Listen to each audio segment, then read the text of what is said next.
আসসালামু আলাইকুম। কি অবস্থা সবার? আই হোপ আপনারা সবাই অনেক বেশি ভালো আছেন। সো অ্যাকচুয়ালি আমি কোথা থেকে স্টার্ট করবো আমি ঠিক বুঝতে পারতেছি না। কারণ আমি আমার লাইফের অনেক বিষয় আপনাদের সাথে শেয়ার করি। আমার ডিসিশন, আমার থিংকিং থটস আপনাদের সাথে শেয়ার করি। এজন্য ভাবলাম যে এটা আমার লাইফের অনেক গুরুত্বপূর্ণ একটা বিষয়, সেটা আপনার সাথে শেয়ার করা উচিত। সো আসলে আমি কয়দিন আগে ফেসবুকে একটা পোস্ট করছিলাম এরকম যে আমার ১০,০০০ টাকা লাগবে। টাকাটা আমি কিভাবে অ্যারেঞ্জ করতে পারি? এই টাকাটা আমি আমার পরিবারের কাছ থেকেও নিতে পারবো না, বা আমার কোথাও টাকাটা নাই আর আমি ঋণও নিতে পারবো না। সো এই পোস্টটা দেখে আমার একজন শুভাকাঙ্ক্ষী সে আমারে বলতেছে যে আমি টাকাটা আমি আপনাকে দিতে চাই। মানে একজন আমাকে টাকাটা দিতে চাইছে। আর অনেক জোরাজুরির পরে উনি টাকাটা মূলত আমায় দিয়াও দিছে। বাট আমি যেই প্রজেক্টের জন্য টাকাটা নিছিলাম, আমি মূলত কোনো শপিং করার জন্য না, বা খাওয়ার জন্য না, বা ঘুরার জন্য না, কোনো কিছুর জন্য না টাকাটা চাইছিলাম। জাস্ট আমার একটা প্রজেক্টের জন্য মূলত আমি টাকাটা চাইছিলাম। কিন্তু আলহামদুলিল্লাহ টাকাটা ম্যানেজ হইছে, টাকাটা আমার কাছে আছে। বাট আমি যেই প্রজেক্টটা নিয়ে কাজ করতে চাইছিলাম, আমার ফ্যামিলি সেটা আমারে দিতেছে না। না, আমার ফ্যামিলির কথা হচ্ছে, "না, এটা দরকার নাই, এভাবে টাকা খরচ করার দরকার নাই। তুমি এখন চাকরি করো, ঠিক আছে? তুমি চাকরি করো, চাকরি করে টাকা ইনকাম করো। তুমি ব্যবসা-বাণিজ্য করতে পারবে না।" তবে এইটা বলার পিছনে আমার পরিবারের প্রপার রিজন আছে, ঠিক আছে? আমার পরিবার এটা বলার পিছনে 100% রাইট আছে।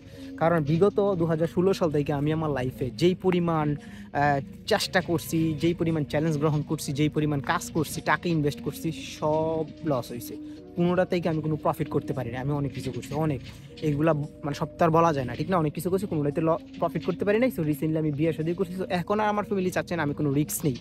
মানে এখন আর আমি কোনো রিস্ক নিতে পারবো না। আমি আমার ড্রিমের জন্য কোনো কাজ করতে পারবো না। Just I need to work for my family. আমার শুধু আমার কারণ আমার পরিবারের জন্য কাজ করতে হবে। সো যেটা মনে হয় যে আমি বিজনেসটা করতে পারবো না আরকি। এটা মূলত আপনার একটা ফুড রিলেটেড বিজনেস ছিল। কারণ দেখেন বর্তমানে আমাদের সবচেয়ে বড় প্রবলেম হইছে আপনার অরিজিনাল বা অথেন্টিক ফুড, ঠিক আছে? বিষাক্তমুক্ত খাবার আমাদের বর্তমানে অনেক বেশি দরকার। আর সেটা নিয়ে আমি কাজ করতে চেয়েছিলাম, যাতে আমরা কীভাবে অর্গানিক একটা খাবার খাইতে পারি, আপনার রাসায়নিক মুক্ত। এইটা নিয়ে কাজ করতে চাইছিলাম আরকি। কিন্তু আমার পরিবার চাচ্ছে না আমি এটা করি। কারণ অনেকগুলো ব্যাপারে আমি অনেক লস করছি, আর চাই না আমি অনেক লস করি। সো আমার পরিবারে চাইতেছে যে আমি এগুলো বাদ দিয়ে ঢাকা চলে যেতে, চাকরি-বাকরি করতে। কিন্তু দেখেন আমি এখন বর্তমানে একটা ব্যবসায় আছি। আর ব্যবসার যে কি শান্তি, এটা যারা ব্যবসা করে তারাই জানে। আর যারা চাকরি করে তারা জানে চাকরির কি কষ্ট। আমি মূলত ২ টা এক্সপেরিয়েন্সের আমার আছে। চাকরিরও জানি যে কতটা কষ্ট, আর ব্যবসা জানি কত শান্তি। আলহামদুলিল্লাহ সেই শান্তিটা নিয়ে আমি আছি। কিন্তু ভাই শান্তি তো হয় না, ঠিক না? টাকাটাও দরকার লাইফে। যদি আমি ব্যবসাটারে একটু করে উপরে উঠাইতেছি, একটু ভালো পজিশনে নিতেছি, কিন্তু আমার একটা একটা একটা একটা ন্যূনতম একটা ভালো পর্যায়ে যাইতে আমার এখন অনেক সময় দরকার। যেই সময়টা পরিবার আমাকে এখন আর দিবে না। সো আমার মনে হয় যে আমার ব্যবসাটা ছাইড়া দিয়ে আমার ঢাকা-ঢোকা চলে যেতে হইব। ব্যবসা-বাণিজ্য ঢাকা গিয়ে চাকরি-বাকরি করতে হইব। ঠিক আছে? ব্যবসাটা করতে পারব না। আর এই বিজনেস তো বাদে, যে আইডিয়াটা আসছিল মাথার মধ্যে, ওইটা তো একদম বাদ। যের কাছ থেকে টাকাটা নিছিলাম ওর টাকাটা ফেরত দিয়ে দিব। ঠিক আছে? এখন কিছু করার নাই। তবে এখন আমি তো বুঝাইতে পারতেছি না। আমি কারে বুঝাইম, কি বুঝাইম? বুঝানোর কিছু নাই। সো এইটাই আমি আপনার সাথে সবকিছু শেয়ার করি। এটাও শেয়ার করলাম যে হয়তো কিছুদিন পরে আপনারা আর আমাকে এভাবে নাও দেখতে পারেন। এই হোসেনপুরে আমাকে নাও দেখতে পারেন। চলে যেতে লাগতে পারে। আরেকটা কথা হচ্ছে, আমি আমার পরিবারের জন্য সবকিছু করতে পারি। I can't do anything for my family. আমি আমার পরিবারের জন্য সবকিছু করতে পারি। পুরা দুনিয়া একদিকে, আমার পরিবার একদিকে। শুধু স্বপ্ন না, আরো অনেক কিছু আমি বিসর্জন দিয়ে দিতে পারি শুধু আমার পরিবারের জন্য। আমার এই দোকান, আমার এই স্বপ্ন, আমার এই ইউটিউবিং লাইফ, এনিথিং। আমি যেকোনো কিছু স্যাক্রিফাইস করতে পারি আমার পরিবারের জন্য। কারণ আমার পরিবার আমার জন্য যা করছে, আমি যদি ৫০ বছর বাঁচি, অলরেডি আমার ২৫ বছর। আর ২৫ বছর যদি আমার মা-বাবার পায়ের নিচে ধরে রাখি, তাহলে আমার ওই ঋণ শোধ করতে পারব না। যে পরিমাণ কষ্ট উনারা আমার জন্য করছে। সো আমার এই স্বপ্ন বিসর্জন, এইটা উনাদের কাছে, উনাদের জন্য, উনারা আমার জন্য যা করছে তার তার হিসেবে তুচ্ছ।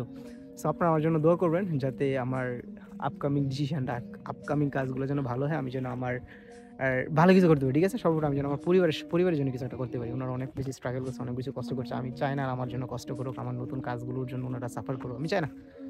প্রতি মাসে ইনকাম করব, বাড়িতে টাকা দিব, আব্বা-আম্মা ভালো থাকবে, দ্যাটস ইট। স্বপ্ন দেখা, বড় কিছু হওয়া, নতুন কিছু আবিষ্কার করা, মানুষের জন্য কল্যাণকর নিজেকে বানানো, এগুলো আসলে হয় না, ঠিক আছে? আসলে রিয়ালিটি আর ড্রিমস আকাশ আর পাতাল ব্যবধান, ঠিক আছে? আমাদের স্বপ্ন আর বাস্তবতা আসলে এক হয় না। এক হয় না আসলেই। ট্রাই করছি অনেক। সো আপনারা আমার জন্য দোয়া করবেন, ঠিক আছে? আর আপনি অবশ্যই মতামত দিবেন বা পরামর্শ দিয়েন আমাকে যে কোনটা করলে ভালো হয়। অবশ্যই অনেকে বলতে, "তুমি ব্যবসাটা করো, যদি ব্যবসাটা ভালো একটা পজিশনে নিতে পারো, তাহলে আলহামদুলিল্লাহ একসময় অনেক টাকা কামাইতে পারবা।" আরেক কথা হচ্ছে যে আমি এই ব্যবসাটার ওই জায়গায় নিতে আমার যে ঋণ আছে, ঋণগুলো আরো বেশি হয়ে যাবে। তখন এগুলো কিভাবে করবা? আর সময় তো বসে যাচ্ছে না। পরিবারের মধ্যে সদস্য সংখ্যা বাড়তেছে। তো সবকিছু মিলায়ে খুবই জটিল একটা সমীকরণের মধ্যে আছি। তো সমীকরণ আমার জন্য সমাধান একটাই, আমার মা-বাপ যেটা বলে সেটা করে ফেলবো, খালাস। এত কিছু চিন্তা ভাবনা করে লাভ নেই। আল্লাহ ভরসা। আপনার আমার জন্য দোয়া করবেন, দ্যাটস ইট। ঠিক আছে? আপনাদের কাছে দোয়া চাই। এই ছোট ভাইয়ের জন্য দোয়া করবেন। ইনশাল্লাহ যাতে কোনোদিন কোনোভাবে যেন আমার লাইফ সফলতা আসে, যেন আমি আমি একটা ব্যর্থ মানুষ হিসেবে শেষ পরিচয়টা আমার না হয়, দ্যাটস ইট। ঠিক আছে? সবাই আমার জন্য দোয়া করবেন। জানি না কি হয়। অবশ্যই জানাবো পরবর্তীতে কি ডিসিশন নিই, কি হয়। I will share with you guys, ঠিক আছে? আপনাদের জন্য অনেক, অনেক শুভকামনা। আপনার জন্য দোয়া করবেন। আল্লাহ হাফেজ।